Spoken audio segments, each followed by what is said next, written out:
আজকে কেকটার ভিডিওটা শুরু করছে একদম বড়সড় অঘটন হলো। বড়সড় অঘটন, অত সুন্দর করে বানানো গোলাপটা আমার ওইভাবে মুখ থুবড়ে কেকের উপর পড়ে গেল।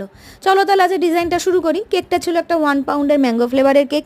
কাস্টমারের ডিজাইন নিয়ে কোনো রকম ডিমান্ড ছিল না, পুরোটাই আমার উপর ছেড়ে দিয়েছিল। প্রথমে কেকটার গাটা হোয়াইট বেশি রেখেছিলাম, ভেবেছিলাম দুটো গোলাপ বসিয়ে দিয়ে কাজ মিটে যাবে, কিন্তু ভাবলাম না, একদম গাটা সাদা প্লেন লাগছে, তাই একটুখানি গ্রিন কালারের একটু বর্ডার দিয়েছিলাম। আর এই যে গোলাপ বানানো শুরু করেছি, দেখো এত সুন্দর করে বানানো গোলাপটা যদি মুখ থুবড়ে পড়ে যায় কেমন লাগে বলো।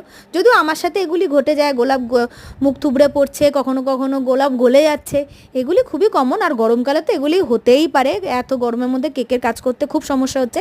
একদম সাধারণ ডিজাইন, সিম্পল ডিজাইন, কটা স্পাইরাল বানিয়েছিলাম আর পাতা বসিয়ে আর কটা স্প্রিঙ্কেল বসিয়ে ডিজাইনটা কমপ্লিট করেছিলাম। তোমাদের এই অঘটন কেক কেমন লাগলো জানিও। আর তন্ময় আর পূর্ব অনেক ধন্যবাদ আমার সাথে থাকার জন্য। টাটা।